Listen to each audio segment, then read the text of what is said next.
breaking down every game, every day in Major League Baseball. This is the Baseball Betting Show. Here is your host, Greg Peterson. Hey, warm up from the low. Welcome to lovely Las Vegas for the Baseball Betting Show with myself, Greg Peterson, now part of the Vietti Family Podcast. We've got an excellent podcast for you as we're going to be joined in segment number 2 by one of our good friends as we're going to be chatting with Danny Vietti. He does great work over at CBS Sports, also does a tremendous job with the podcast, the Wake Rake Podcast. You're able to find that wherever your podcast. We're going to be joined by him to talk about what we're all seeing in terms of these playoff races, how the Milwaukee Brewers just continue to get the job done. Obviously, we're going to recap their game here in segment number 1 and take a look at a few teams that he's bullish/bearish on in the final segment. Get you guys picks and analysis on every game on the betting board for this baseball Saturday as we touch them all. If you do have a question, comment, segment idea, what have you for this podcast, you do have one of two ways we'll fire those in. First one is my Twitter/X timeline at gunit_81. Keep in mind, letters EM. Naming does not matter, so as per usual, please do send these into the timeline. Other way is via an Apple Podcast review. If you rate this podcast 5 stars, it is very much appreciated. From there, you're able to fire in whatever you'd like to hear on this podcast via that 5-star review.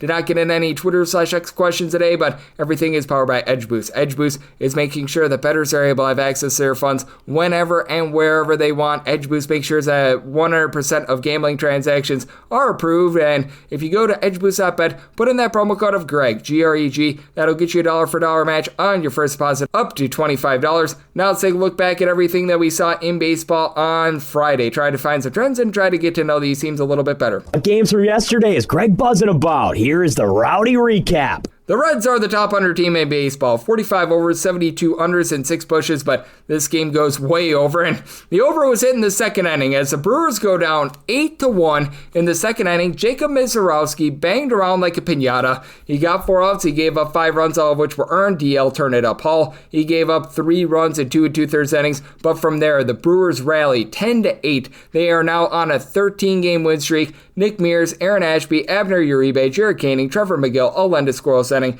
Nick Martinez banged around like a piñata. 6 runs, 5 of which were earned, give it up in his 2 2/3 innings, including home run Christian Yelich, 24th home run season. Andrew Vaughn, his 14th home run season. And then Yelich with a Yelly bomb off of Mr. Scott Barlow. Barlow gives up a run in 1 1/3 innings, but that was Yelich's 25th home run season. Brent Suter, 2 runs, 1 of which was earned, give it up in his 2 innings of work. Sam Moll gives up an unearned run in 2/3 of an inning. Luis May, 4 outside the bullpen, scoreless, and you had Joe La Sorsa give you a scoreless inning, but that was not the source of victory, as for the Cincinnati Reds, they blow an 8-1 lead. Absolutely wild what we saw out there, and what's wild is seeing the Chicago Cubs lose at home to the Pittsburgh Pirates, 3-2 the final. As for the Cubs, this was not a bad start out of Colin Ray. He gives up 1 run over the course of 5 innings. From there, you did have Andrew Kittredge and Brad Keller, both lend a scoreless inning. Ryan Brazier, Daniel Palencia both allow a run in an inning, and Palencia does allow a solo run to Jack Swiniski, 3rd home run of the season, but Braxton Ashcraft, anything but Ashcraft. He gives 5 innings, allows 1 run. Isaac Madsen, Dennis Santana,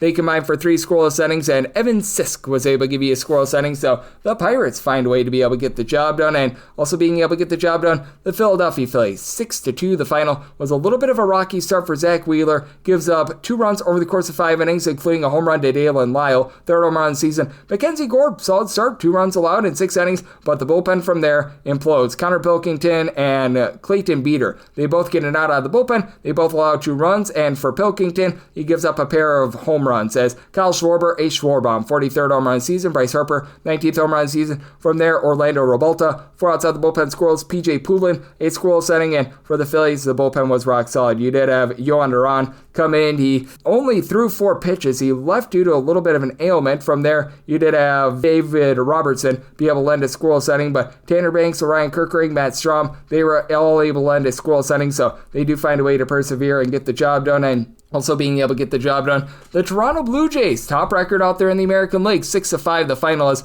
for the Texas Rangers, they were up 5-2 going into the 8th inning, as they did get a home run off the bat of Kyle Higashioka, 8th home run season, and Marcus Semien, 14th home run season for Semien, goes deep off of Louis Varland, who gives up that home run in a 3rd of an inning of work. Mason Flaherty gives up a run in 2/3 of an inning. Chris Bassett was taken hook, line, and sinker by Higashioka, 3 runs allowed in 5 innings, but Braden Fisher, Uriel Rodriguez, and Jeff Hoffman all in scoreless innings, and Jacob deGrom, a solid start. 5 scoreless innings from there. Cole Winn, a scoreless inning, but you did have Robert Garcia give up 2 runs in a third of an inning, including a home run to Alejandro Kirk. Don't call his name. 8th home run of the season. From there, Sean Armstrong, pair of outs out of the bullpen scoreless, but Danny Kalum, 3 runs allowed without getting an out in the 8th inning, and then Phil Matone goes for an inning. He allows a run, and he takes a loss in this one. The Cleveland Guardians also take a loss, 2-0. They are shut out by the Atlanta Braves as Hurston Waldrop really putting it together as a young gun, former first-round pick, 6 scoreless innings. Desmond Hernandez, Tyler Kinley, Rocio Iglesias, all in his scoreless inning, and Joey Cantillo, he did have 4 walks in his 5 innings, but only allowed 1 run. Carlos Hernandez gives up a run in an inning, but Jacob Junis, 2 scoreless innings. Matt Festa, he had a fiesta with a scoreless inning, but not enough to be able to get a win. But it was enough for the Boston Red Sox to get a win over the Miami Marlins. 2-1 the final is Sandy Alcantara, one of his best starts of the season. 7 punch-outs in 6 innings, allowed just 1 run. From there, you had Anthony Bender, Lake Bakar, both on the scoreless inning, but you had Kelvin Fauché be unable to hold on inherited runners from Josh Simpson, who ultimately gives up the winning run in the 9th inning. As for Boston, Lucas Giolito, very good start here. 6 1/3 innings, does allow 7 hits, but only 1 run. From there, you had Garrett Woodlock give you an out of the bullpen scoreless, Aroldis Chapman a scoreless inning, and Justin Wilson was able to give you 4 outs out of the bullpen scoreless as well. So Boston now 67-56, but the Yankees are able to keep pace as they're able to take down the St. Louis Cardinals this by a count of 4-3. Luis Eel, a relatively solid start, 1 run allowed in 5 1/3 innings. They have Camilo Duvall give up 2 runs in 2/3 of an inning, but Mark Leiter Jr., Luke Weaver, they combine for 2 scoreless innings, and David Benar does not poop the Benar, a scoreless inning as Andre 3000 Palante. Well, he did not give up 3,000 runs, but he did give up 4 runs over the course of 5 innings, including a home run to Jazz Chisholm. Tony, first home run of the season, Jorge Alcala, Ryan Fernandez from there, both give you a scoreless inning. Matt Savanson was able to give you 2 scoreless innings, but a little bit too little too late in that one. And then for the Colorado Rockies, too little too late to try to have a winning record this year, but they do get a win over the Arizona Diamondbacks, this by a count of 4-3, as Hunter Goodman does get his 25th home run of the season. That comes off of Brandon Pfaadt. He battled his way through 6 innings, allowed 4 runs, and Tanner Gordon, he gave up 3 runs in 5 innings, but Jimmy Arrieta, 2 scoreless innings. Juan Mejia, Victor Vodnik, they both ended scoreless inning, and Juan Burgos, along with Andrew Hoffman, they both ended scoreless inning for the Arizona Diamondbacks, but not enough for them to be able to get the job done here. This team did do enough to get the job done, though. The Detroit Tigers, 7-0, they take down the Minnesota Twins. For Pierce Ewell, he gets 7 outs, and he gives up 7 runs. Now only 3 of them were earned, as he had a error out there in the field. Jose Urena, the bulk guy from there, 5 2/3 innings scoreless. Erasmo Ramirez was able to end a scoreless inning, and Uncle Charlie Morton was very good. 6 scoreless innings. Tommy Kahnle, Brant Herter, and Bailey Horn, they were all able to end a scoreless inning to get that one to the window. Also being able to get to the window, the Baltimore Orioles, 7-0 over the Houston Astros, who are sliding a little bit right now. For the Orioles, you had Brandon Young take a perfect game into the 7th inning, allows 1 hit in 8 scoreless innings. Yarmil Hidalgo from there, a scoreless inning, and Framber Valdez not looking like his normal self as he gives up a home run to Kobe Mayo, 5th home run of the season. He allowed 4 runs, 3 of which were earned in 6 2/3 innings. Sean Dubin gets 4 outs out of the bullpen, allows a home run to Dylan Carlson, 5th home run of the season. He got 4 outs, gave up 3 runs, and Jordan Weems was able to give you a scoreless inning, but absolutely nothing doing on this night for Houston. Not a lot doing for the Chicago White Sox either. The Royals get a 3-1 win. Royals have been one of your top under teams in all of baseball, and Noah Cameron, he was able to keep the White Sox off the board. He gives up a home run in 5 1/3 innings. Lennon Sosa, his 15th home run of the season, by the way, for the Kansas City Royals, 53 overs, 67 unders, and 2 pushes thus far this season. Meanwhile, you also had in this game for the Kansas City Royals a few scoreless innings from their bullpen pieces. Anel Zerpa, Lucas Erceg, Carlos Aceves all ended scoreless inning. John Schreiber, pair of outside the bullpen scoreless. For Aaron Civale, he gives up 3 runs over the course of 6 innings, including a home run to Salvador Perez, 22nd home run of the season. Brandon Eisert, Steven Wilson, they're both able to score a scoreless inning of their own. And for the Mets, they are now, I believe, 2-14 in their last 16 games. 11-9, they lose to the Seattle Mariners as they held a 6-4 lead going into the 6th inning, and then a 6-5 lead going into the 7th inning. But Ryan Elsley, a big-time acquisition at the trade deadline, he takes a loss, giving up 2 runs in a third of an inning, second straight game in which he lost. Sean Manaea gives up 4 runs over the course of 5 innings, including a pair of home runs. Mitch Garver, 7th home run season. Big dumper Cal Raleigh is league leading 46th of the campaign, and for Tyler Rogers, he gives gives up a run in an inning. Brooks Raley goes off the Raley's. He gives up 3 runs in a third of an inning. Ryan Stanek in out of the bullpen scoreless, and Frankie Montas, newly demoted to the bullpen, he gives up 1 run in 2 innings. Luis Castillo did not have a great go of it. He gave up 3 home runs. Francisco Lindor, 23rd home run of the campaign. Juan Soto, his 30th, and Francisco Alvarez, his 7th, gives up those 3 home runs, 6 runs in total in 4 innings, and then you would have Jackson Keller get 1 out of the bullpen. He gave up 3 runs on a Francisco Lindor home run, 24th home run season, but Edward Pizarro, Caleb Ferguson, Andres Munoz all on the scoreless inning, and Matt Brash was able to give you a pair of outs out of the bullpen scoreless as well. Now, I do need to have this podcast up by midnight Pacific, 3 o'clock a.m. Eastern, so we do have to take a look at some of these games as they are in progress, but the Dodgers just got the job done against the San Diego Padres, this by a count of 3-2, as for Clayton Kershaw, did give up a home run early to one Mr. Ramon Laureano, his 18th home run of the season, but from there he would settle down. He gives up just a home run in 6 innings of work. Ben Casparis from there, scoreless inning. Alex Vesia does give up a run while getting a pair of outs out of the bullpen, but Blake Trine gets out of a bases loaded situation, and then Alexis Diaz, Jack Dreyer, they're able to combine for the scoreless 9th inning to be able to get the job done, and Wandy Peralta, he was the opener in this one for the Padres. For outside the bullpen squirrels, Randy Vasquez from there gives up 2 runs in 3 2/3 innings. Jeremiah Estrada, 4 outs out of the bullpen, but he does allow a home run to Teoscar Hernandez, his 19th home run of the season. From there, Yuki Matsui, pair of outs out of the bullpen squirrels. Mason Miller, a scoreless inning, but the Dodgers in a game that they badly needed, they get it. For the Athletics, it looks like they should get the job done here against the Angels, but the way that games go in Sacramento, you never know. It's currently 6-3 in the 8th inning, as for Zach Neto, he gets his 20th home run season. That comes off of Jack Perkins, who gives up 3 runs in 5 innings, but from there, the bullpen has done their job thus far. Michael Kelly, Justin Cerner, a pair of scoreless innings, and right now Elvis Alvarado trying to keep this thing scoreless. And then for the A's, he had a pair of home runs. Shea Langoliers, Shea bangs off of Yusei Kikuchi. I say that that's his 25th home run of the campaign. And then this was home run number 2 of the season for one Mr. Thomas, as Colby Thomas, he's able to go deep as well off of Kikuchi, who gives up 4 runs in 4 innings. From there, Connor Brogdon, he gives up a pair of runs while getting 2 outs out of the bullpen scoreless. Carson Fulmer has went 2 1/3 innings scoreless, so we shall see what happens there. And currently this game is in the bottom of the 8th inning, 6-6 between the Giants and the Rays. Now, all these runs came very early. All these runs were scored by the time the top of the 4th inning hits, as Junior Caminero gives for the Tampa Bay Rays 35th home run of the campaign. Landon Roop, he gave that one up. He gives up 5 runs in 3 innings. And for the San Francisco Giants, Willie Adames off of Joe Boyle. Oh, Boyle did not rule. 19th home run season, as Boyle lasts 2 innings, giving up 4 runs, all of which were Ian Seymour from there. 3 1/3 innings, he gives up 2 runs. Garrett Clevenger, a scoreless inning. Griffin Jacks got a pair of outs out of the bullpen scoreless. Right now, Edwin Uceta trying to hold down the fort in the 8th inning. And for the San Francisco Giants, bullpen has been pretty solid. The other Seymour, Carson Seymour, and Joey Lucchesi combined for 3 scoreless innings. Matt Gage gives up a run in his inning work, and Jose Buto a scoreless inning. And if you're looking at trend-wise, what we're getting in Major League Baseball right now, this is with the 2 late games still pending out there on the Friday night card. But I mean, it's been all about the unders as far this season, but 50-50 split over the last 7 days between overs and unders, as we're up to 43 overs to now 44 unders with that Dodgers game just completing.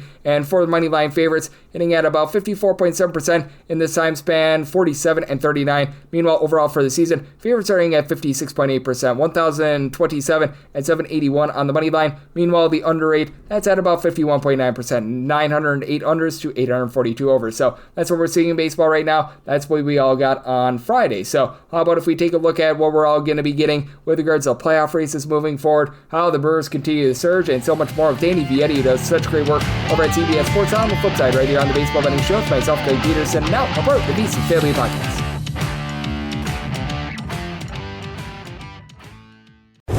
Breaking down every game, every day in Major League Baseball. This is the Baseball Betting Show. Here is your host, Greg Peterson.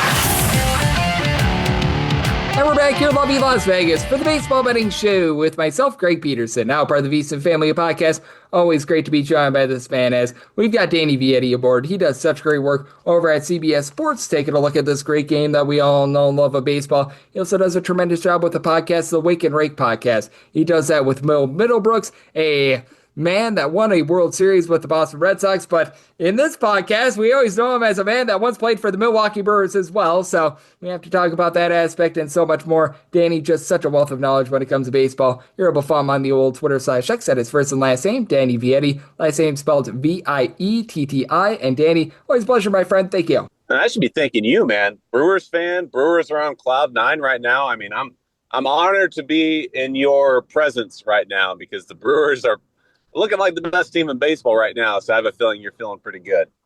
Yep, absolutely. And I mean, my goodness, it is just so wild what we've seen out of the Milwaukee Brewers. I posted up a graph on the old Twitter/X. Are the Brewers unbeatable? There was yes in blue, and then there was another bar with a yes, but in yellow. That's the way that it's feeling right now for the Milwaukee Brewers. But how do you take a look at this team? Because I mean, even someone that grew up in the state of Wisconsin, I look at things that I don't think that they're necessarily sustainable, especially with the lack of power hitting. But somehow, some way, it feels like as the season has gone along, they just keep getting better and better, and this team just continues to find a way night in and night out to just get top-notch performances. This is what makes baseball so great, so magical. Part of me is baseball nerd. Okay, part of me goes on the baseball savant pages. Part of me goes on Fangraphs, looks at statistics, tries to find out why each team is where they are in the standings. If you look at the season stats for Milwaukee, aside from the team record, of course, they're all solid numbers. Like team hitting, I think they're top 5 and wins above replacement, maybe top 6 and wins above replacement. Pitching wise, obviously ERA is up there, like top 8 or something like that in baseball as a team. FIP for pitching is up there, but like across the board, they really don't dominate in any one category, with the exception of defensively. They're very stout defensively, and they do a great job base running. But the key metrics for baseball, at least for winning games, is pitching, hitting, and in bullpen as well. And again, they are good. They're good in all those facets, and their numbers indicate that they are good. But they really aren't great or dominant, say, like the Los Angeles Dodgers. If you look at their lineup, they lead baseball in OPS. They're up there in home runs. They're up there in slugging percentage, on-base percentage. Milwaukee isn't number one in 5 different metrics in any certain category. And so statistically, it doesn't really make sense that Milwaukee is where they're at. But I do think there's something to be said about just team culture and his organization continuing to find players out of the weeds, guys like Quinn Priester, guys like Andrew Vaughn, to come and produce when in their previous lives were not producing for their previous teams. I wish I had an answer for you. I wish I could tell you exactly why Milwaukee is the best team in baseball right now.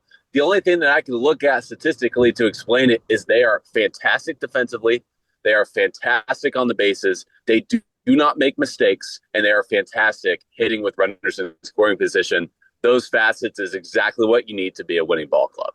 Yep, they are doing, for lack of a better term, the little things right now, and that has resulted in big results for the Milwaukee Brewers, as Danny Vietti, who does such great work over at CBS Sports, he's joining me right here on the Baseball Betting Show. And it's interesting that the Brewers, they didn't add a ton at the trade deadline. They did bring in Shelby Miller. He's now off the injury list, so now they're starting to get a little bit out of him. But other than Brandon Lockridge, which I think that we're both going to agree, that's not necessarily the move that wins you a World Series.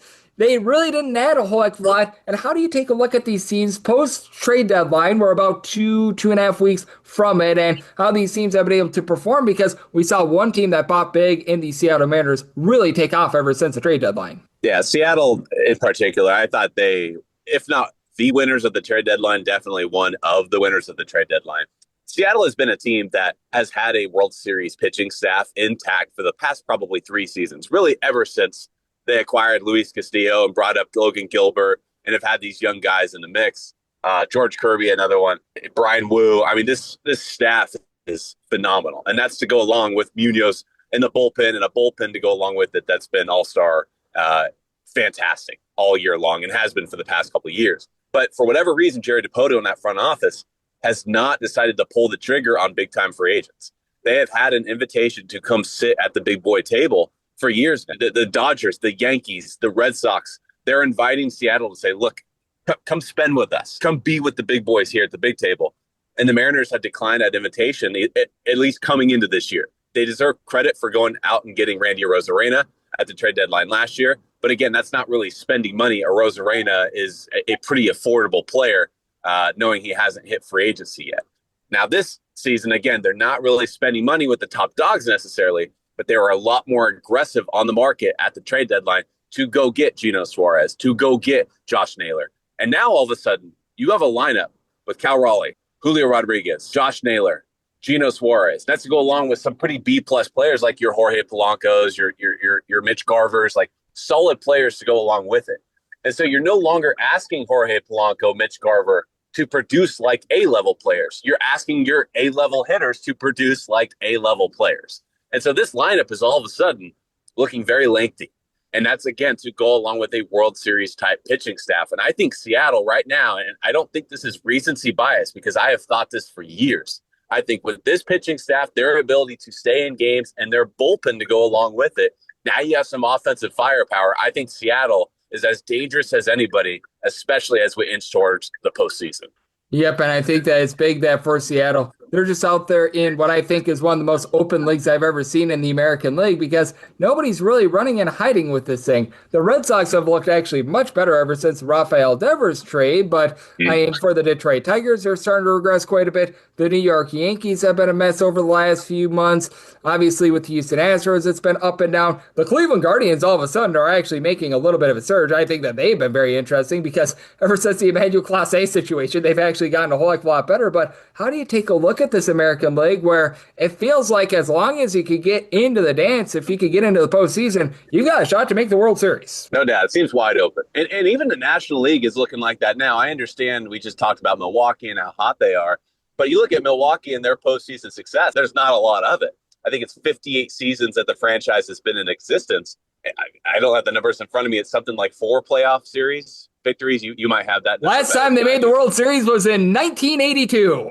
There you go. In Milwaukee has done, I know you asked about the American League, but Milwaukee has done a great job getting into the postseason. But as of right now, they just haven't had a lot of postseason success. So I don't even think they scare anyone. Along those same lines, the Dodgers are looking as beatable as anybody right now. I mean, they just got swept by the Angels. They have one of the worst records in the National League West since the All-Star break. And that's despite this team seemingly getting healthier and healthier by day. Now you flip over to the American League. There's not a lot of teams that intimidate you. The Toronto Blue Jays do a really nice job. It's interesting. Everything is cyclical in the game of baseball. But if you look at like Toronto, their slugging percentage right now is like top 10, top 15 in baseball. Home runs, they're 14th in baseball. What Toronto does really well is they lead the league in batting average. And I say everything is cyclical because in recent years, everybody's looked past the batting average. Everyone wants to look at WOBA. They want to look at on-base percentage, slug. Can you hit the long ball? Well, the Yankees are leading the league in home runs this season, and they are sliding, and they are sliding fast. Toronto is a team that puts the ball in play, again, leads the league in batting average. They are atop that division. The Central, like you mentioned, Detroit has been one of, if not the best team in the American League, or at least most consistent up to the All-Star break. But right now, that offense has, talk about sliding. They are struggling across the board since that All-Star break. They look beatable. You look over in the American League West, I think Seattle is probably the most dangerous team right now. But even then, right now, they're in a fight for that first place spot with the Houston Astros. And the Houston Astros are dealing with a lot of injuries right now.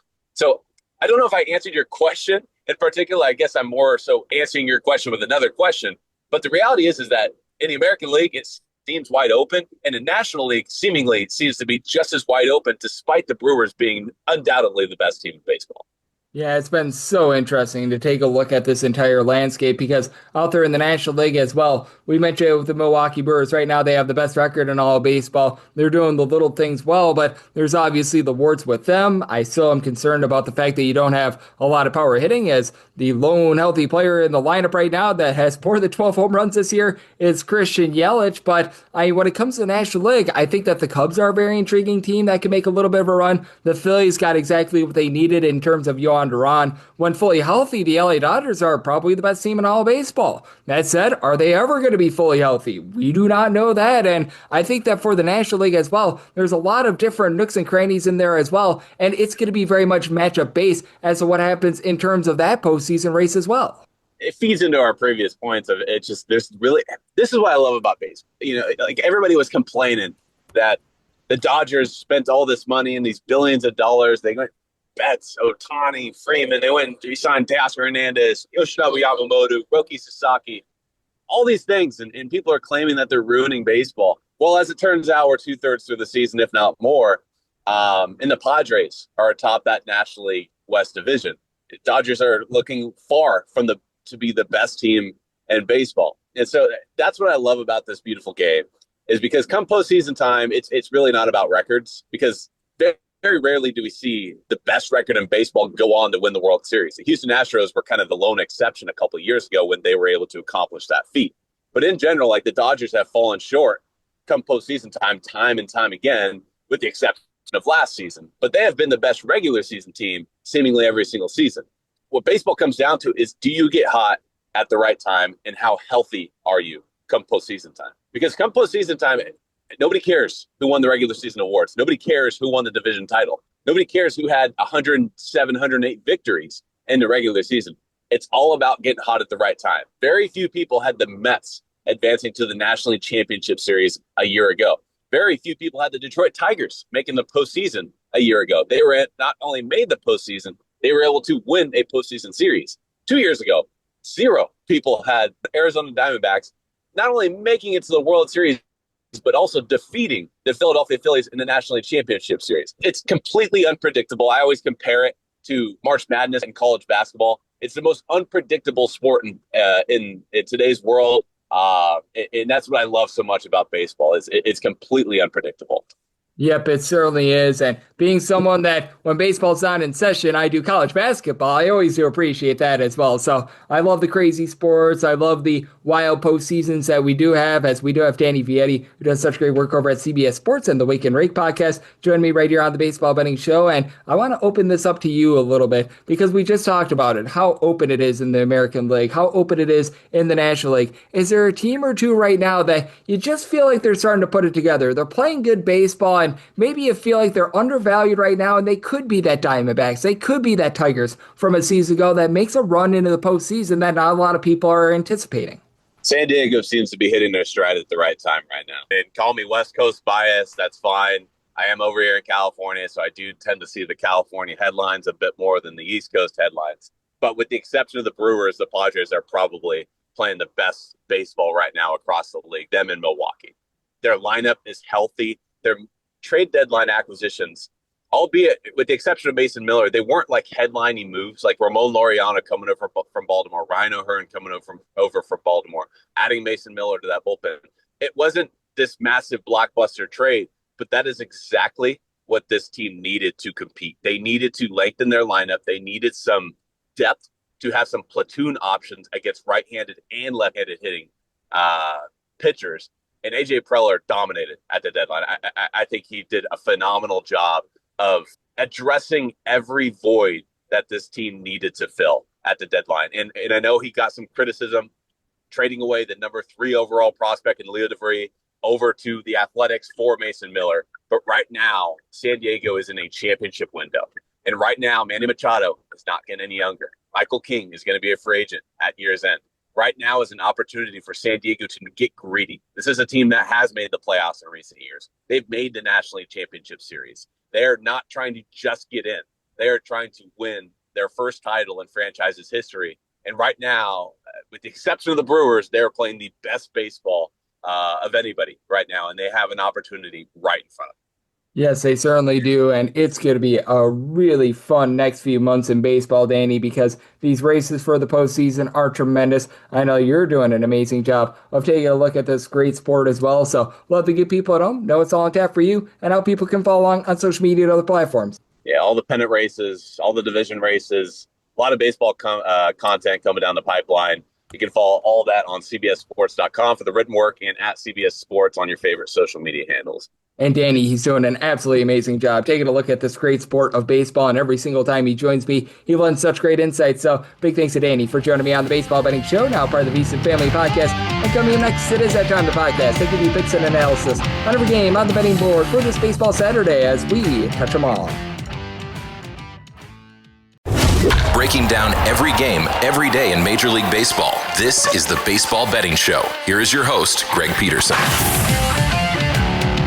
And we're back here in lovely Las Vegas for the Baseball Betting Show with myself, Greg Peterson, now part of the VSiN Family Podcast, always a pleasure to be joined by Danny Vietti, who does such great work over at CBS Sports, taking a look at this great game that we all know and love of baseball. Every single time he joins me, he lends such great insights, and he did so once again today. So, big thanks to Danny for joining me in the last segment. Now it is that time of the podcast. I give you picks and analysis on every game on the betting board for this Baseball Saturday as we touch them all. If a game is listed on the betting board, Greg has a side and a total on it, so it is time to touch them all. Do note that as per usual, any changes that are made to these plays will be listed up on my Twitter/X feed at gunit_81, and we are going to be going in Las Vegas rotation order. This is where we go with the National League games first, then the American League games, any intra-league games. Those are going to be at the bottom. That'll keep things all nice, neat, clean, and easy. So how about if we do get things started with 901, 902 on the betting board? It is the Pittsburgh Pirates. They're on the road. They're facing off against the Chicago Cubs as Mike Burrows is on the bump for the Buccos, and Shota Imanaga goes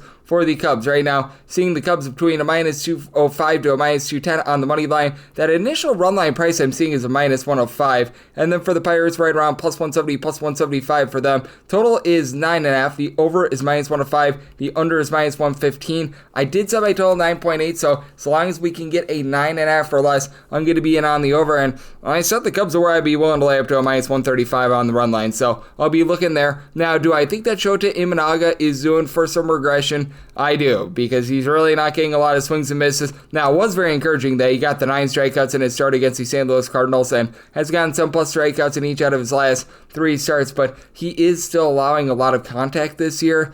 3.19 ERA, 4.33 fielding dependent, 7.5 strikeouts, 1.6 home runs allowed per 9 innings, albeit he does also have 1.6 walks per 9 innings. Don't think that regression is coming here, though, because he faces off against the Pittsburgh Pirates lineup that is currently dead sinking last in the big leagues in terms of runs per game. And for the Pirates, entered into the series with 3 guys on the roster with more than 5 home runs. Andrew McCutchen, Brian Reynolds, and Oneil Cruz. And Cruz is a part of a cavalcade of different guys that are currently hitting at 215 or lower. He, Jared Trollo, Henry Davis, Jack Swiniski. When he's been out there, Alexander Canario, which I think he got hurt because we haven't seen him in quite a while. I mean, it's been rough for this entire lineup. Isaiah Kiner-Falefa is hitting about at 260. When he's been out there, you've been able to get some good production out of Spencer Horwitz, but I mean, it's been rough for them. And then for the Cubs, you've got Seiya Suzuki along with Pico Armstrong. Both had 27 home runs apiece. Both have been stuck on 27 home runs for quite a while, but they're still move line as this is a 1 through 9 lineup that is very rock solid. Carson Kelly's give you over a 360 on base, a home run every about 20 or so at bats. Dansby Swanson up to 18 plus home runs. You've had Kyle Tucker supply 375 on base with 18 home runs. Michael Busch over 20 home runs. He's give you 345 on base. So top to bottom, they've been rock solid there. And for the Pirates, this has been a respectable bullpen. It's not necessarily an amazing one, but you know what? You've been able to get the likes of Isaac Madsen, Dennis Santana, Chase Shoger to give you a sub 365 ERA. More of these long guys like Carmen Molodzinski, Kyle Nicholas, they have been less than tremendous. And for the Cubs, since the beginning of the month of June, we've seen a little bit of a slide back with this bullpen, but you still have so many guys like Brad Keller, Taylor Rogers, Rob Morantz, Caleb Theobar, Daniel Palencia. These guys are able to supply a sub 350 ERA themselves. And for Mike Burrows, he's been a relatively good swing and miss pitcher. He's getting in that neighborhood about 9 to 9.5 strikeouts per 9 innings for the Pittsburgh Pirates. First few starts at the big league level was giving up the deep ball. He has come down a little bit more, still giving up 1.6 home runs per 9 innings this season, and he has given up a grand total of 10 runs over the course of 9 2/3 innings in his last 2 starts. So a little bit of fear there. That said, I do think that he goes out there, gives you a presentable performance, but the win situation right now at Wrigley, it's going to be a little bit all over the place with regards to this one. It should be mostly blowing out, and this should be a relatively warm day in the high 70s, so be on the lookout there. Like, it seems like towards the beginning part of the game, it's going to be blowing in, and then at the end of the game, it's going to be blowing out, and before the game, it's going to be blowing out as well. So circumstance where at a 9.5 or less, I'm in on the over, and for the Cubs, up to a minus 135, I'm willing to lay that run line. 9-3, 9-4 on the betting board. The Philadelphia Phillies are on the road facing off against the Washington Nationals. Cade Cavalli is on the bump for the Nats, and Taijuan Walker goes for the Phils. The Phillies are minus 147 favorites, plus 133 on Washington. 9.5 is the total. Under is minus 120, and the over is even. And For the Phillies, I set their money line price at a minus 168. If you're looking at that initial FanDuel opener to lay a run if you're actually going to be getting a plus 112, I'm going to be willing to take that, as I was willing to lay a minus 113. So very much calling my name there. For Taijuan Walker, he's been better this year. I'm not going to say that he's amazing, and he's probably doing for a little bit of regression in terms of his ERA, but last year he's given up 2.6 home runs per 9 innings. Last year his ERA was touching a 7.10. This year it's a 3.39. Now 485 fielding dependent, still giving up a home run half per 9 innings, and is only getting about 6.5 punch-outs per 9 innings, but he also faces off against the Washington Nationals team that they average about 4.6 runs per game when they're on the road. At home, this is fewer than 4 runs per game, as you've seen C.J. Abrams hit 16 home runs this year, but only 3 of them have been able to come at home. Though Nathaniel Lowe's up to 15-plus home runs, he's been hitting only about a 220. You've had Brady House, young gun, hit about a 242, but he, Dallin Lyle, the young guys for this lineup, Robert Hassel, not supplying a lot of power now. Hassel along with Lyle are both hitting right around about a 250, so they've been relatively solid there. The big issue that you've got for the Nationals is this bullpen, though. Like, all these guys have not been great, to say the least, as you've got the likes of Clayton Beeter, Orlando Rebalta, Jackson Rutledge, Jose Ferrer, Shinkusi Ogasawara. All these guys posting up an ERA well above a 470, so that has been not good. And for Arcade Cavalli, he was relatively solid at the minor league level this year. He's been a little bit all over the place throughout his career, though. He's made 2 starts thus far. His first start, 4 1/3 innings scoreless against the Athletics, was solid. Just gave up a 4 spot in 5 innings on the road against the Royals. The Royals team that's averaging only about 3.5 runs per game at home, so there has to be some concern there. Now for the Philadelphia Phillies, they average about 5.1 to 5.2 runs per game at home. This falls to more like 4.4 runs per game away from home, and it is a little bit of top-heavy lineup with Kyle Schwarber having to do a bit of everything. 370 on base, 42 home runs, and then you've had Mr. Bryce Harper supply 18 home runs, about a 355 on base. From there, there's a big drop-off in terms of power. Nick Castellanos is up to 15 home runs. Max Kepler not hitting for any average, but he and Trey Turner both have been able to give you 12 home runs. But Turner, JT Realmuto, along with Alec Boehm, in between about a 265 to 285. That's been pretty rock solid for Turner. He's been able to give you 26 stolen bases. Bryson Stott is up to 19 stolen bags. And for the Phillies, though this bullpen is rough, it's not as bad as the Nationals, who are dead last in the big leagues in terms of bullpen ERA. And they pick up Yoander on that, has really been able to fortify them. You've got Matt Strahm, who's been able to give you a sub-3 ERA. Tanner Banks has actually been pretty solid as well, sub-325 ERA. But when you do get into likes of Max Laser, Jordan Romano, Joe Ross, these guys have been posting up north of 4.25 ERA, so I do think that you're going to get some run scoring in this game, set by total 9.7, so at the 9.5, I'm in on the over, and for the Phillies, one lay up to minus 112 on that run line. 9-5, 9-6 on the card. The Milwaukee Brewers are on the road against the Cincinnati Reds, and yes, we're on to Cincinnati, who's on to Zach Littell, who's on the bump for them, and Quinn Priester goes for the Brewers. The Brewers are minus 125 favorites, plus 113. That number on the Reds. The total is 9. The over is minus 120. Under is even, and for the Brewers, I set them at a minus 137 on the money line. I'm going to be willing to lay that, and I really do like this over as well. For Quinn Priester, he is very fortunate that he doesn't have a higher ERA, because for Littell, he has been giving up just a lot of home runs in general. He is up to north of 1.7 home runs allowed per 9 innings. So I will say this for Zach Littell. He's one of the better command pitchers that you're going to find in all of baseball. He does a good job in terms of not hurting himself. 3.60 ERA compared to a 4.73 fielding dependent, giving up 1.7 home runs, but only 1.4 walks allowed per 9 innings. And also comes with only 6.2 strikeouts per 9 innings. And for Mr. Priester, not too much of a swing and miss guy himself. He's only been getting about 7.2 strikeouts per 9 innings. So 3.49 ERA, 4.21 fielding dependent. He did experience a bit of regression in his last start against the Mets, where he gave up a 6 spot in that start. But for Quinn Priester, he's also been able to do a pretty rock solid job when he's been on the road, as well as he's backed up by a bullpen that has a lot of guys like Abner Uribe, Nick Mears, Grant Anderson, Trevor McGill, who have all been able to give you a sub 3.25 ERA, but he himself on the road, 3.23 ERA. He's given up 8 home runs in 64 innings, so he's been very rock solid there. And for the Milwaukee Brewers, they're averaging darn near 5.75 runs per game away from home. I still don't know how they're doing it. They're in the bottom half of the big leagues in terms of their home runs on a per at-bat basis, and with the injuries to Rhys Hoskins along Jackson Trio, you've only got one guy on this Brewers team that is currently slugging out more than 12 home runs, and that would be Christian Yelich,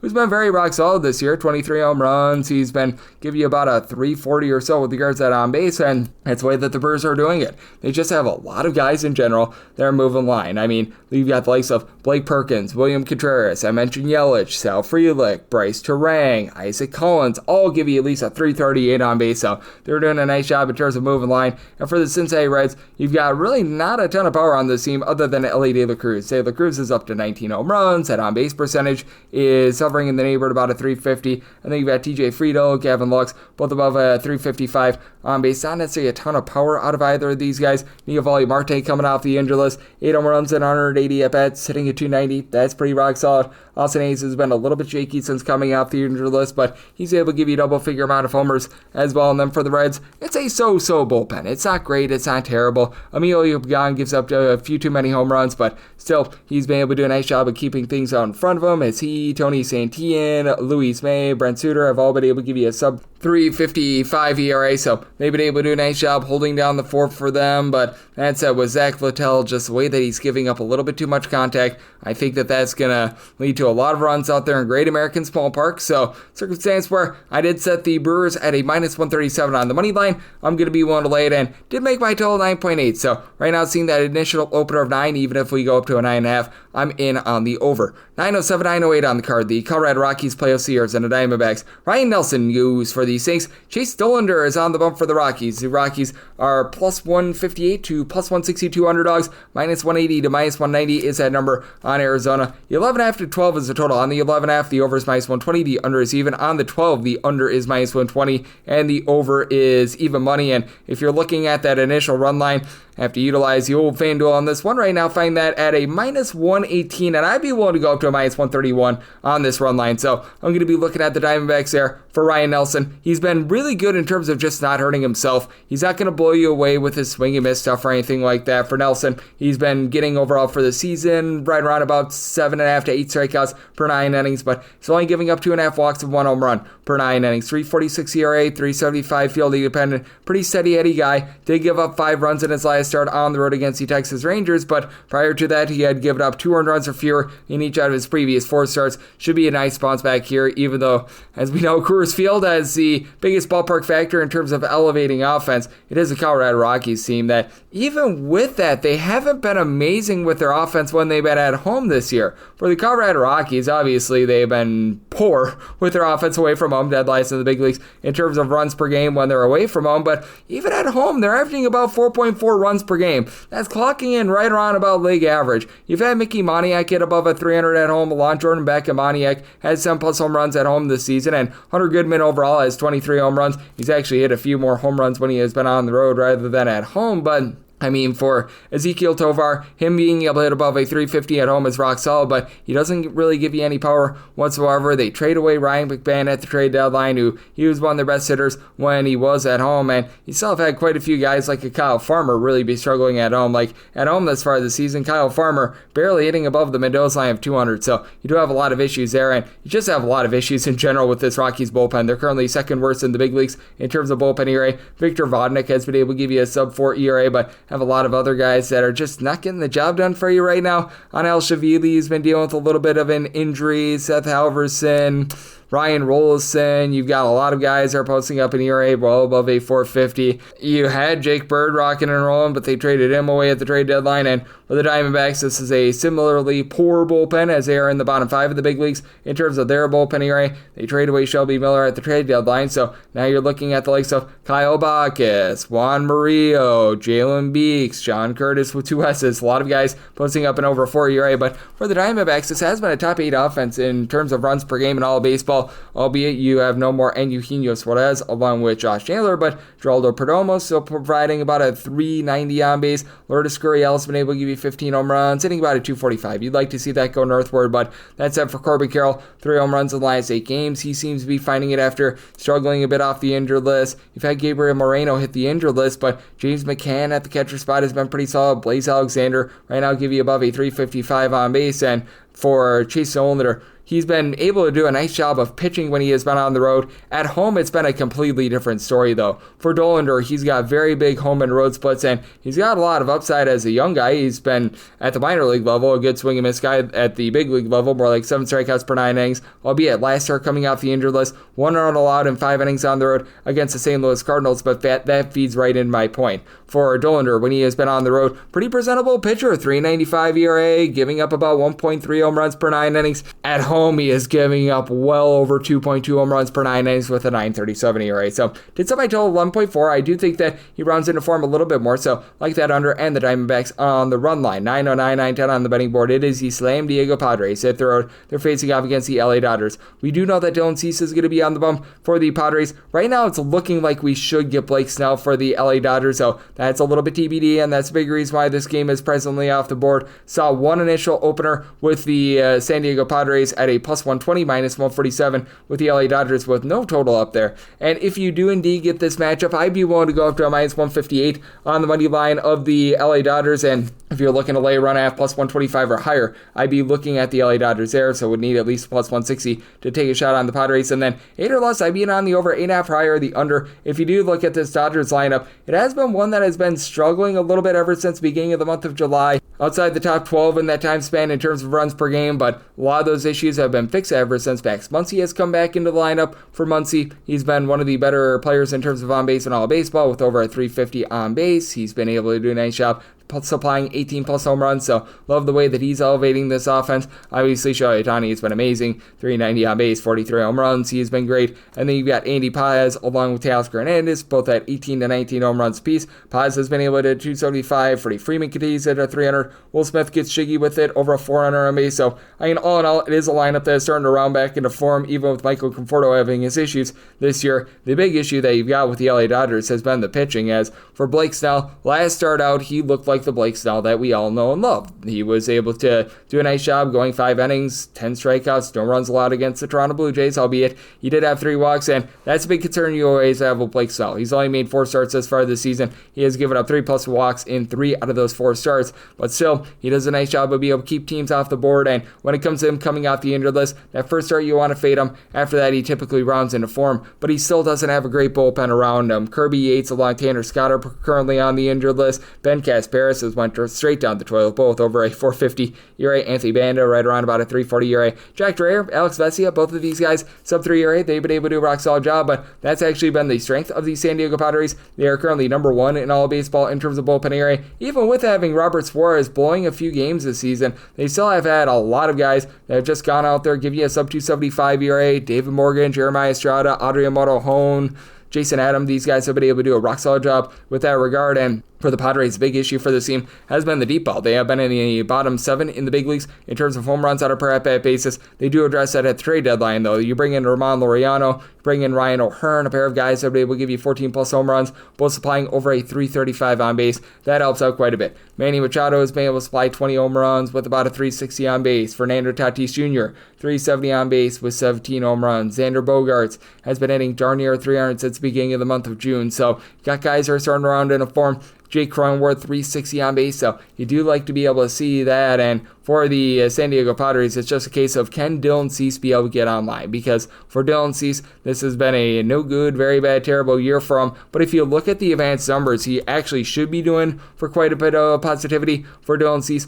4.52 ERA, but a fielding dependent more around a 3.43. The 11.8 strikeouts per 9 innings leads qualifying National League starters, but he has been giving up the 3.5 walks per 9 innings. In his last start out, he looked quite a bit better against the Boston Red Sox. As a matter of fact, last 2 starts, he looked quite a bit better, but still, he's been up, down, all around, all season long. So this is a circumstance where with the Dodgers at a plus 125 or higher, I'd be looking at the run line. I would need at least plus 160 to take a shot on the Padres, and then 8 or less, I'm in on the over, 8.5 or higher. The under, 9-11, 9-12 on the betting board. It is the Walker Texas Rangers on the road against the Toronto Blue Jays, as it is going to be Mr. Eric Lauer on the bump for the Jays. Patrick Corbin goes for Texas. Texas is back to being an underdog of between plus 118 to a plus 125, minus 135 to a minus 145. Is that number on Toronto with 8.5 the total. The over is minus 120. The under is even. Seeing some 9s out there. heavy juice, so the under is minus 130 and the over is plus 110. And for Patrick Corbin and the Rangers, would have needed at least a plus 144 to be able to take a shot here. For Patrick Corbin, he's been a whole heck of a lot better this year than he has been in past years, but you still do have to have your trepidations with him, as he's right now posting up a 4 ERA, fielding dependent more around a 4.25, not getting a ton of deception with about 7.5 strikeouts per 9 innings, has limited the deep ball a little bit more this year, giving up 1.2 home runs per 9 innings, but does feel like he's starting to hit a little bit of a wall, having given up at least 3 runs in each out of his last 3 starts. And for Eric Lauer, it has been a Lauer power this far this season, as he's posting up a sub 3 ERA. The swing and miss stuff has been solid with 9 strikeouts per 9 innings. He's only giving up 1.1 home runs, 2.4 walks per 9 innings, coming off of giving up 3 runs at his last start on the road against the LA Dodgers, but 3 runs or fewer allowed in each out of his last 5 starts, backed up by a bullpen that is hovering right around about league average in terms of their ERA. Braden Fisher, Brandon Little, these 2 guys have done a nice job giving you a sub 3 ERA. Uriel Rodriguez, as a long guy, has been able to give you about a 3.35 ERA, but Jeff Hoffman has been a concern. Chad Green has not necessarily been that great, but what the Blue Jays have going for them is that they are number 2 in the American League in terms of runs per game at home. They have been missing George Springer over the last few weeks, 18 home runs, 383 on base. That's a little bit of an issue, but Vlad Guerrero Jr. all of a sudden is looking like the guy that we all know and love. 20 bombs, nearly a 400 on base. Addison Barger is up to 18 home runs, hitting at 260. Bo Bichette, 16 bombs, hitting at 295. So got a lot of guys who are stepping up for this team. Dylan Varsho, 12 home runs at 123 at bats entering in the day on Friday. He's not hitting for a ton of average, but guy is belting out the deep ball. And then for the Texas Rangers, since the beginning of the month of July, averaging more in that neighborhood, about 4.7 to 4.8 runs per game. They've been hitting better recently. Kyle Higashioka has been a big reason why since the beginning of the month of July, hitting above a 335. Now, if you look at the overall season numbers, they're still not popping for a lot of these guys. Wyatt Langford, Adolis Garcia, 16 home runs apiece. For Garcia, though, he and Marcus Semien are both hitting in that neighborhood about at 225. Semien's up to 13 home runs, and Jake Berger hitting at 267 on base with 12 home runs, but they've been better recently. Corey Seager, since the beginning of the month of July, over a 400 on base, so you've been able to have quite a bit of solid play there. And then for the Rangers, this bullpen has been very supreme. They are in the top 6 in the big leagues in terms of bullpen ERA. So many guys are posting up an ERA of a 3.23 or better. Jacob Latz, a long guy. Hobie Milner, Danny Kalum, Cole Winn, throw in there as well. Sean Armstrong, Chris Martin will be as well, but he's currently on the injured list, so it's an interesting circumstance. I decide to call it an 8.9. I do think that the Blue Jays do an effective job of being able to get to Patrick Corbin between the 8.5 to a 9. Personally, I would rather take the 8.5 over rather than the 9 under, so going to be looking at that over, and I do like the Blue Jays up to a minus 142 on that money line. 9.13, 9.14 on the card. The Chicago White Sox are on the road against the Kansas City Royals. Michael Lorenzen is on the bump for the Royals. Sean Burke is on the bump for the White Sox. 9.5 is the total, over and under both to minus 110, minus 160 to minus 165. That number on the Royals, and plus 140 to plus 148. That number on the White Sox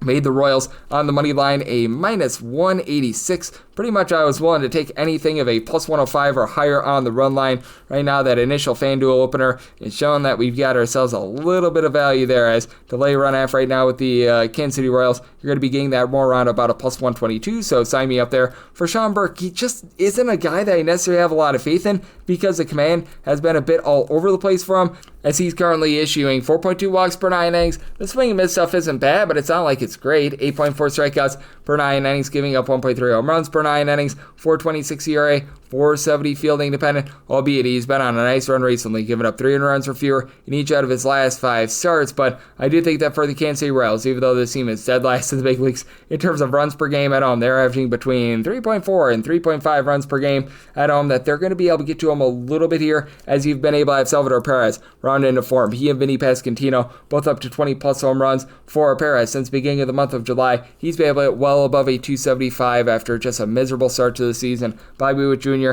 17 home runs, reliable, 30 stolen bases, 345 on base, and under the radar, Miguel Garcia has been able to hit 300 for this team. He just haven't been able to get a lot of power, and the young guys, John Rave, Nick Lofton, Jack Caglione, who's currently on the injured list, these guys hitting a 205 or lower. Not a lot of power. That has been an issue for you. Jonathan India, hitting a 240 with 7 home runs. You just expected a little bit more there, even though you do have Kyle Isbell hitting for a 265. He doesn't provide a lot of power. Drew Waters had to get sent down to the minor league level. But for the Royals, this has been an upper half of the big league team with regards to their bullpen ERA. Lucas Erceg, Carlos Estevez, a really nice 8th and 9th inning duo. Both of these guys have been able to give you a sub-3 ERA. John Schreiber, up and down, but about a 3.45 ERA. Now you're getting off the injured list Daniel Lynch. He's been able to give you a sub-3 ERA as well. And then you do have some concerns on the other end with the Chicago White Sox. Even though they're right around about league average in terms of their bullpen ERA, their best bullpen pieces have been long guys, though. Like Mike Vasil, Tyler Gilbert have been able to give you a sub-3 25 ERA. Dan Altavilla hitting the injured list has been hurting this team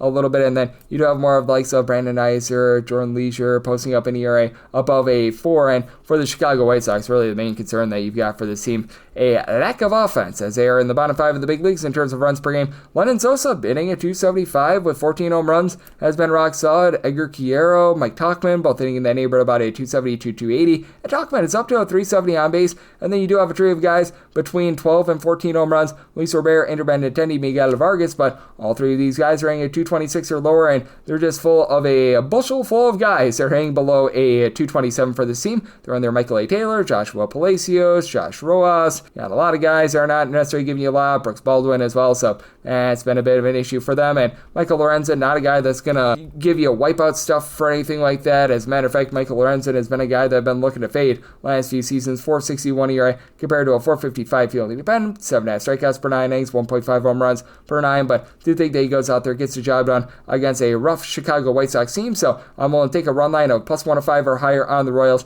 And the 9.5 total to me is just way too high. I semi-total at 8.7. So I like the under, and I do like the run line of the Royals, 915, 916 on the card. The Baltimore Orioles are on the road against the Houston Astros. Jason Alexander, no, not of Seinfeld fame, is on the bump for Houston, and Cade Povich is on the bump for Baltimore. 9 is the total. Under is minus 125. The over is plus 105. Minus 140 is that number on Houston. Plus 118 to plus 127. The number on the Orioles, and I set the Astros at a minus 139. In some form or capacity, I'm going to be in on the Astros, whether that be money line / run line. We should be able to get down another penny or two, so I'm not too concerned about the line movement there. I'm going to be in on the Astros, like I said, in some form or capacity. For Jason Alexander, his numbers have been very much ballooned by the fact that he began the season over there in Sacramento with the Athletics. When he was with the Athletics, he made 4 appearances and had an 18 ERA. Since coming on over to Houston, I don't think that this is sustainable, but 256 ERA and 6 total appearances, 31 and 2/3 innings. He's allowed 2 home runs. He is giving up about 3.5 walks per 9 innings.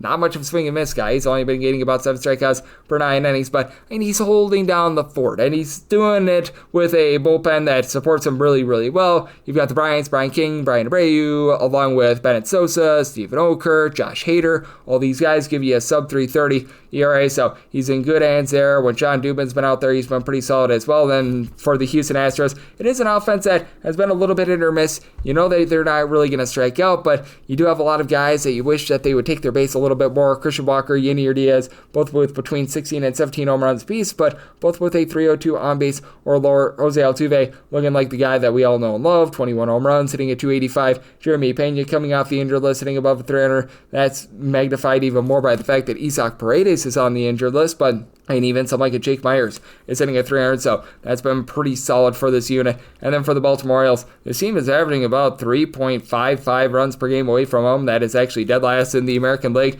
in terms of road run scoring. They've been much better at home with regards to their scoring, and they traded away a lot of their good pieces like Ryan O'Hearn, Ramon Laureano. So now you look at Jackson Holliday, Gunnar Anderson, pair of guys with 14 home runs apiece to really be able to pick it up for this team. With Anderson hitting at 283, he has been rock solid. Adley Rutschman has been hitting above 250 since coming off the injured list. He's been a little bit better, but Ryan Mountcastle, he's giving you a 283 on base with 4 home runs this season. You've been able to get good production out of Jordan Westberg, 14 home runs in less than 275 at-bats, 265 average, so you'd like to see that, but for Cade Povich, he's had himself a rough season, and he's backed up by a bullpen that is in the bottom 7 in the big leagues in terms of bullpen ERA, especially with having Mr. Felix Bautista going on the injured list, that's not great. Now, Dietrich Enns and Cade Stout are giving you a sub-3 ERA, but it's it's in a really, really small sample size, so I don't know if I can necessarily trust it too much. And then you've got the likes of a Yaramil Hidalgo, Yenir Cano, when he's been out there for this team, Matt Bowman. These guys that have been giving you well above a 4 ERA. You've been able to get some good production out of Keegan Aiken as a long guy, but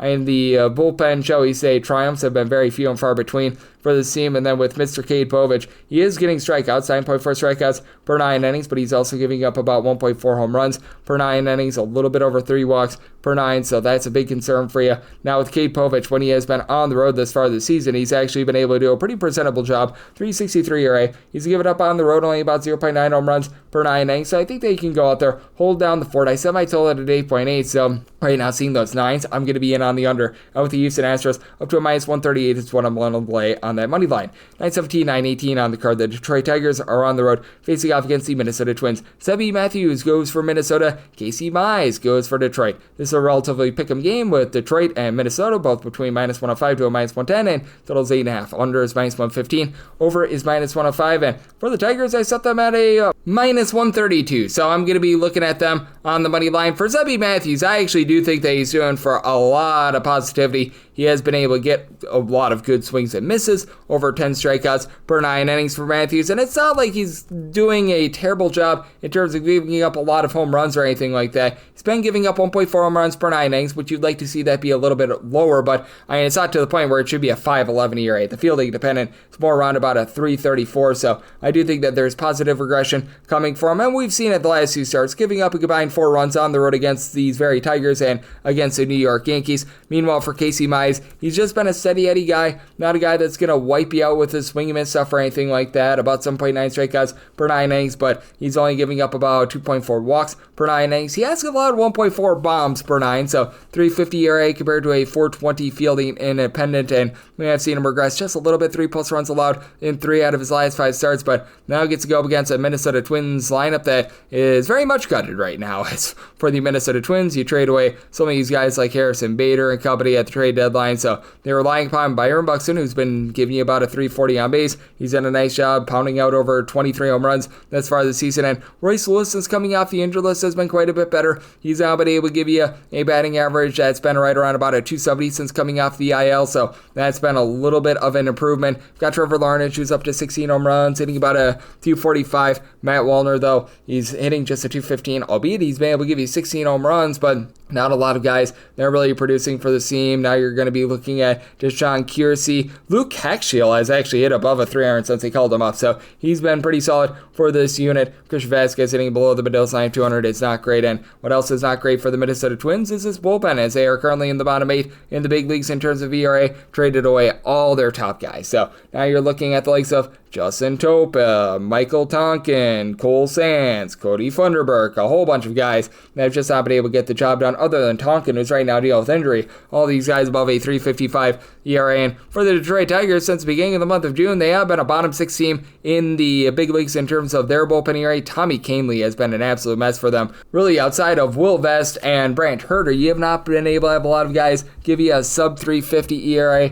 You have seen Chase Lee regress a little bit. He's up to about a 4 ERA, so that's been not great. Kyle Finnegan, since coming on over from the Washington Nationals, has been solid, but even he has had his issues thus far this season as well. Now for Detroit, this is a top 8 unit with regards to their run scoring, as Riley Green, Spencer Torkelson have been the main mashers for this team. 28 home runs for Green, hitting about a 270, 26 for Spencer Torkelson with about a 330 on base, and on any given day, Torkelson is typically one of only 2 guys hitting below a 260 in this lineup, as you've got a lot of guys that they just find a way to be able to move the line, get on base. Wencio Perez, Javi Baez, Cole Keith, Dylan Dingler, Kerry Carpenter up to 20 home runs, by the way. Zach McKinstry, all these guys are doing a relatively solid job getting in that fold of about a 260 to 270. I do think that that's going to be enough for the Tigers to be able to get the job done here.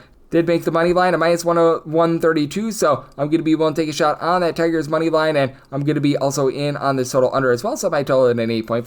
919, 920 on the betting board. It is the LA Angels on the road against the Athletics, as Tyler Anderson is on the bump for the Angels, and Luis Morales is on the bump for the Athletics. Athletics are between minus 110 to minus 115 favorites. Between even money to minus 105 is that number on Los Angeles. 10 is the total. The over is minus 125. Under is plus 105. seeing a straight 10.5 out there as well. That over and under are both at -110, and I'd be willing to go over on a 10 or a 10.5. I set my total at 10.7. Tyler Anderson just has not impressed me thus far this season. As for Anderson, he is giving up over 1.5 home runs per 9 innings. He's giving up 3.5 walks per 9 innings while getting only about 7.7 strikeouts per 9 innings. Quite frankly, he should be lucky that his ERA is not higher than the 4.63 that it is. 5.51 fielding dependent. And for Luis Morales, made his first career start a few days ago against the Orioles. 2 2/3 innings, walked 5, but gave as well 4 strikeouts, and he didn't give up any runs in 2 2/3 innings. Now, you can't do that very often because he's backed up by an Athletics bullpen that's just absolutely terrible. Currently in the bottom 5 of the big leagues in terms of bullpen ERA, you've been able to have a pair of guys, John Newcomb, Michael Kelly, be able to give you a sub-3.25 ERA.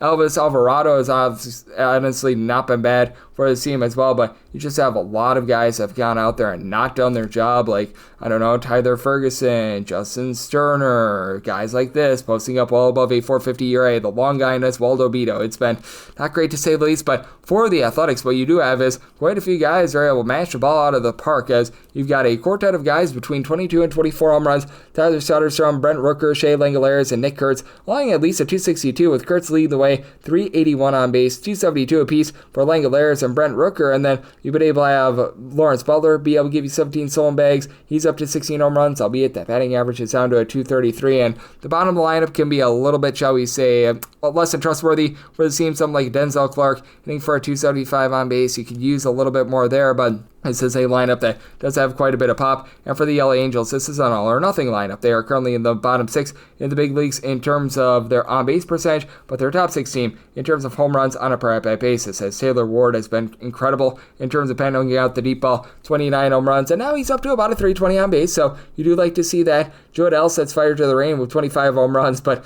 also sets fire to his batting average, hitting about a 228. Nolan Schunel about a 350 on base. You like to see that. Zach Neto, 270 average with 19 home runs, has been rock solid. Mike Trout is able to give you 20 bombs, but he's only been able to hit about a 238 this far this season. Ori Solares right now dealing with injury, but I mean, he's had a little bit of an up-down all-around season, and for the LA Angels, this team is in the bottom 5 in the big leagues in terms of their own bullpen ERA. Brock and Roll Burke along Kenley Jansen, both posting up a sub-3 ERA. That's actually been pretty solid for the team, but Hunter Strickland has to hit the injured list, and then you've got the likes of Ryan Zefrion, Sam Bachman, Connor Brogdon, a lot of guys that are posting up above a 4.50 ERA. So with the Athletics, I do think that they take it to Anderson and company. Set my money line at a -146 on the Athletics. So like them on the money line, and I'm in on the over, so I told 10.7. 921, 922 on the card. The Marlins are on the road facing off against the Boston Red Sox. Brian Bayo is on the bump for the Red Sox, and Cal Quantrill goes for Miami. 9.5 is the total. Under is -115. The over is -105. And for Boston, you're going to be getting them between -169 to -178, +150 to +155.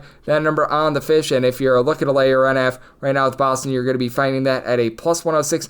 Pretty much any sort of plus number will do. I set my run line price at a +101 on Boston, so plus money is good enough for me with Brian Bale. He's been able to do a nice job in terms of taming this very, very strange ballpark out there in Fenway, because he's got the sinker that allows for a lot of ground balls, and that's been able to keep the ball in the yard, giving up just 0.9 home runs per 9 innings. Now, he's not too much of a power pitcher, 7 strikeouts per 9 innings, a 3.25 ERA compared to a 4.16 fielding dependent, so it's probably doing for a little bit of regression, and faces a Marlins team that's actually hit really well on the road this year. They're a top 6 team in terms of run production when they're away from home. This despite the fact that it's not like they're necessarily pounding the ball other than Kyle Sowers. Kyle Sowers has been pretty amazing there. 25 home runs, about a 360 on base. I absolutely love what he's providing, but I mean, Xavier Edwards at the top of the fold. He's been able to about a 305 for this team. You've been able to get some relatively good production as well out of someone like a Liam Hicks, who's been able to give you about a 350 on base. Not a lot of average, but I mean, for Augustin Ramirez, 236 average to go along with his 17 home runs. Roberto Hernandez, in a small sample size, 340 on base. He's pounded out 7 home runs at about 145 at bats. So like what I'm seeing there. And for the Miami Marlins since the beginning of the month of June, this actually has been a top 10 team in terms of their bullpen ERA. You've had a lot of guys step up like Anthony Bender, Lake Bakar, Ronnie Enriquez, Cade Gibson. These guys all give you a sub 340 ERA, but the Boston Red Sox are a top 6 team as well in terms of their bullpen ERA, with Aroldis Chapman perhaps being the most reliable closer in all of baseball. Sub 2 ERA with nearly 13 strikeouts per 9 innings. And then you take a look beyond that, likes of Greg Weiser, Chris Murphy, Brendan Bernardino, Garrett Whitlock, Justin Wilson, all these guys will be able to give you a sub 3.12 ERA. So that's been rock solid. And for the Red Sox, reinforcements are on the way. Masataka Yoshida starting to move the line a little bit more for this team, and you've been able to get really good production out of Roman Anthony, albeit not necessarily providing a lot of power, but a 400 on base. Weiler Abreu has been that main form of power, 21 home runs, I think about a 255, has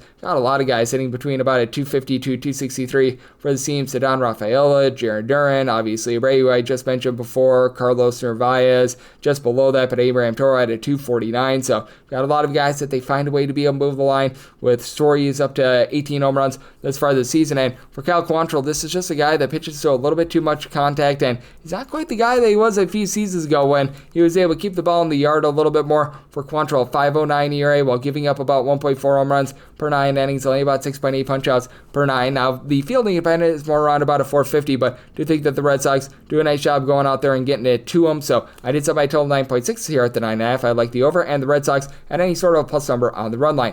923, 924 on the card. It is the Seattle Mariners on the road against the New York Mets. Nolan McLean makes his MLB debut for the Mets, and Brian Wu says woohoo to another start. And for the Mets, they are between plus 110 to plus 115 underdogs. Minus 125 to minus 130 is the number on Seattle. 8.5 is the total, over and under both at minus 110. And for the Mariners, I set them at a minus 135, so I'm going to be willing to lay the number. For Brian Wu, he's just done a really good job in terms of not hurting himself, being able to limit the walks as well. For Brian Wu, the swing and miss stuff is solid. I'm not going to call it amazing, but for Brian Wu, he's been able to get about 8.9 strikeouts per 9 innings, but is only allowing 1.6 walks per 9. The big issue has been the home run ball. He gave up 4 home runs in that start against the Athletics, but if you toss that start out of the books, he's giving up more like 1.25 home runs per 9 innings, so he's overall been relatively solid there. He's in a little bit more of a pitcher-friendly ballpark out at Citi Field as well against a New York Mets team that is very top-heavy, and they entered in the day yesterday losers of 13 out of their last 15 games, so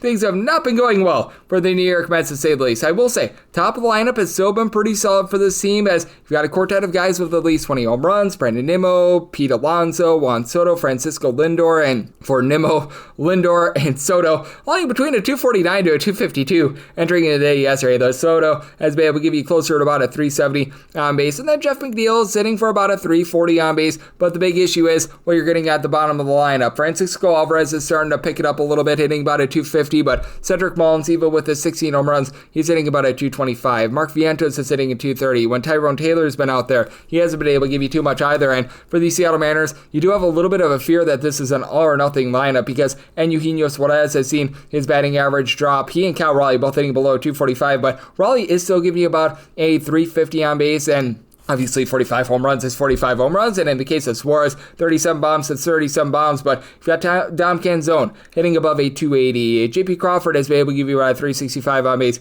Randy Rosarena, Julio Rodriguez, 23 to 24 home runs apiece for Rodriguez, hitting at 260. Or Rosarena give you about a 345 on base. So these guys have been solid. And for the Seattle Mariners, this has been a top 10 team in terms of bullpen ERA, where the top guys have been really good. Matt Brash, Andres Munoz, Gabe Spire, Edward Bazardo, all giving you a sub-3 ERA. And for the New York Mets, they pick up Ryan Helsley, and he hasn't necessarily been too sharp with the team thus far. Gregory Soto is not necessarily a pickup that I thought was great. I do like Tyler Rogers. He's been able to give you sub-3 ERA thus far this season, but it is a bullpen that's a little bit up and down. Reed Garrett has been able to give you a sub-325 ERA, and Edwin Diaz sometimes makes things adventurous, but he's been able to do a good job as well. Very interesting spot with a guy McLean, who's going to be making his first career start. When he was down at the minor league level, he was a good swing and miss guy, getting over 10 strikeouts per 9 innings, but you do have to wonder how he's going to perform in his MLB debut. Typically, I like to fade these guys in this spot, and he does have some command issues, giving up 4 walks per 9 innings, so I did set my total here at an 8.4. Currently, I'm seeing an 8.5 out there. I'm going to be in on the under, and for the Mariners, want to lay up to a minus 135 on that money line.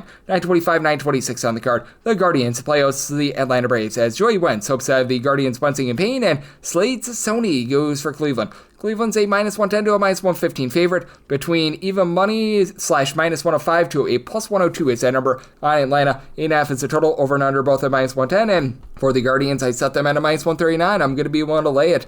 With the Atlanta Braves, they just continue to be mispriced. And I will say, for Joey Wentz, he's actually had a relatively nice outing here with the Atlanta Braves thus far in his few starts. With the Atlanta Braves, he's made 6 total appearances, 2.83 ERA with a 2.80 fielding dependent. It's a small sample size because he's now been with 3 teams as far this season. You look at the entirety of the campaign, 5.03 ERA. He's been better than this, so he's got a 4.11 fielding dependent, about 8 strikeouts and 4.3 walks per 9 innings, but is giving up less than a home run per 9 innings, and he faces off against a Guardians team that has been in the bottom 8 in the big leagues in terms of run creation. For the Guardians, though, it's been a little bit better for them with Kyle Manzardo being able to pick it up. Manzardo has now been able to pound out over 20 home runs. He's giving you a respectable on-base finally, as well as his on-base percentage hovering right around about a 325. It is a top-heavy Guardians team with having Steven Kwan hitting at 275 at the top, Jose Ramirez 370 on base, 25 home runs, but then you do have a big plummet with the guys at the bottom, the likes of David Fry, Nolan Jones, Jonathan Rodriguez, Lane Thomas, Austin Edges, so many guys hitting at 215 or lower. But for the Guardians, since the beginning of the month of June, a top 5 team in terms of bullpen ERA,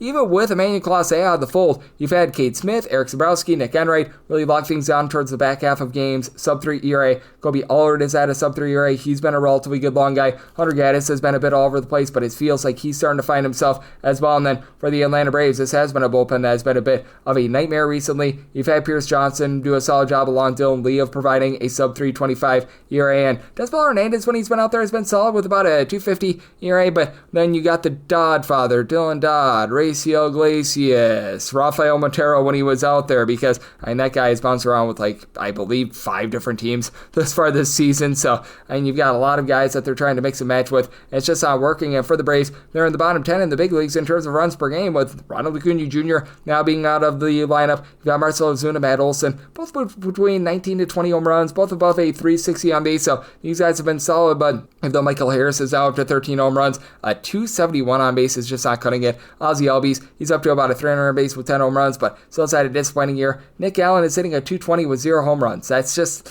not going to be doing it. Jurickson Profar, about a 345 on base, but he's been much better with his glove rather than at the plate. And for Slade Sassoni, I do think that he's going to be able to go out there, give you a relatively solid start. We have seen his swing and miss stuff dip just a little bit. He's down to about 7.7 strikeouts per 9 innings. The big concern has been the deep ball, 1.7 home runs allowed per 9 innings, but has now given up 3 earned runs or fewer in 3 out of his last 4 starts, and I do think that he gets the job done here. So the Guardians at a minus 139, so I like the money line and did make my total at 8.2, so here at the 8.5, I'm also in on the under. 927, 928 on the card. The New York Yankees are on the road against the St. Louis Cardinals. Sonny Gray is on the bump for the Cards. Mad Max Fried goes for the Yankees. Yankees are a sizable favorite between minus 142 and minus 145, plus 122 to a plus 130 is that number on St. Louis with a total of 8. The under is minus 115 and the over is minus 105. For the Yankees, I only made them a minus 104. I'm going to be willing to take a shot on St. Louis, and a big reason why is that Sonny Gray has been such a different pitcher when he has been on his home field out there in St. Louis rather than on the road. For Sonny Gray, he should be doing for a lot of positivity, by the way. A 4.06 ERA compared to a 3.11 fielding dependent. He's only giving up 1.5 walks per 9 innings. His swing and miss stuff is still solid. He's been able to get about 10 strikeouts per 9 innings, but this has been the case for both years that Sonny Gray has been with the St. Louis Cardinals. Home and road splits, 5.23 road ERA, 3.33 home ERA. At home, he's giving up about 0.9 home runs per 9 innings. On the road, he's giving up over 1.7 home runs per 9 innings. And for Max Fried, things have just went straight down the toilet bowl for him. He has given up at least 3 runs, albeit some of them have been unearned, in each out of his last 6 starts and 7 out of his last 8 starts. So big concern there. He's getting about 8.5 strikeouts per 9 innings, and he's still not hurting himself. 2.3 walks, 0.7 home runs per 9 innings, but he does pitch a little bit more contact than what you'd picture for an ace. That's why his ERA is starting to balloon. Still 2.94 for the season, but we are starting to see that regression come in for the New York Yankees. They did fortify that bullpen a little bit at the trade deadline. Would have liked to have seen a little bit more, but Yuri De Los Santos has been a relatively good reliever for the team. Right now, he's been able to rock a sub-3 ERA thus far this season. Luke Weaver is starting to look like the Luke Weaver that we all know and love after having some issues coming off of the injured list. You pick up David Benar along Camilo Duvall.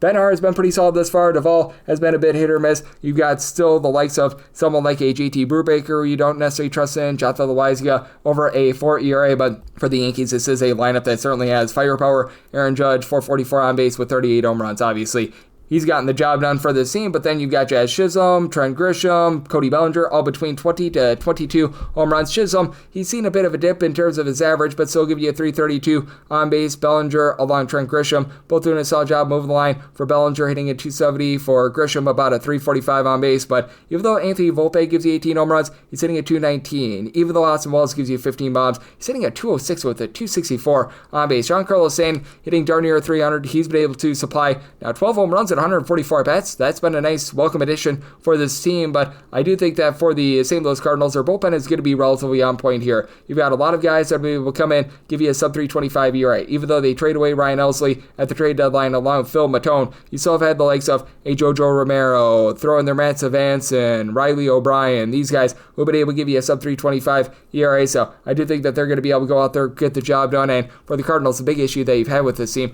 a lack of power. They're in the bottom 8 in the big leagues in terms of home runs on a per-at-bat basis. Nolan Arenado being hurt has hurt this team, but got Alec Burleson along with Wilson Contreras, both give you 15-plus home runs, both between a 334 to a 344 on base. Lars Nootbaar's up to 13 home runs, albeit he's only hitting about a 230, but Ivan Herrera up to 10 bombs, 370 on base. Nolan Gorman, guys like this, the younger guys, Jordan Walker, Pedro Baez, Victor Scott, hitting a 235 or lower, could use a little bit more out of them, but Max Fried has been on a little bit of a slide. I think that Sonny Gray, though, is going to be able to get the job done, and what I think is going to be a middle-of-the-road game in terms of scoring. I said I told it at 8.1, so here at the 8, I like the over, and for the Cardinals, we'll take that plus money line and wrap things up with 929, 930 on the card. The Tampa Bay Rays are on the road against the San Francisco Giants. Justin Verlander goes for the Giants. Adrian, don't call him Doogie Howser, is on the bump for the Tampa Bay Rays. Total on this game is 8, the over and the under, anywhere between -105 to a -115, -128 to a -132. That number on the Giants, and anywhere between +108 to a +116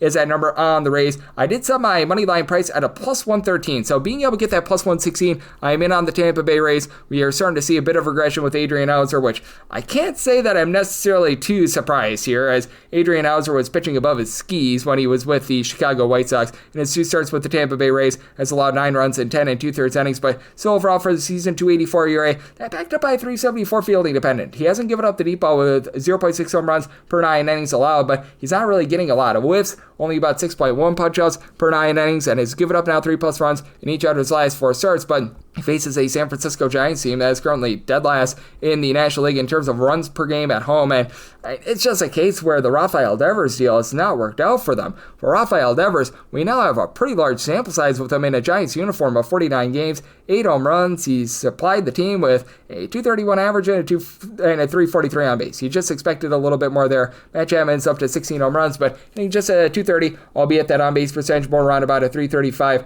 Eloy Ramos is up to about a 340 on base with 14 home runs. Willy Adames, 10+ home runs since the beginning of the month of July. After just a miserable start to the season, he's been a little bit better for this team. And then you've got Jungle Lee now hitting about a 260 for this unit as well, but Tyler Fitzgerald has been rough when he's been out there, as he's dealt with a lot of injuries throughout the season. The entire catcher spot has been miserable as well. And then on the other end for the Tampa Bay Rays, you've got a pair of guys in Brandon Lau along Junior Caminero who are really doing a nice job of being able to put a drive into the ball for Caminero. 34 home runs. He doesn't draw a lot of walks, but he's hitting above a 260. Brandon Lau, when he was on the injured list, you could tell that the Rays were struggling without him. He's back, 24 bombs, hitting a 275. Jonathan Aranda is currently on the injured list, but you've got Yandy Diaz hitting for 20 home runs at a 345 on base. And this is one of the best base stealing teams in all of baseball. Chandler Simpson, 33 stolen bases with a 300 average. Jake Magnum hitting a 275 with 17 stolen bases. Now, you could use a little bit more likes of Taylor Walls, the entire catcher spot, and Christopher Morel, but this is also Ray's bullpen that does rank in the top 10 in the big leagues in terms of bullpen ERA.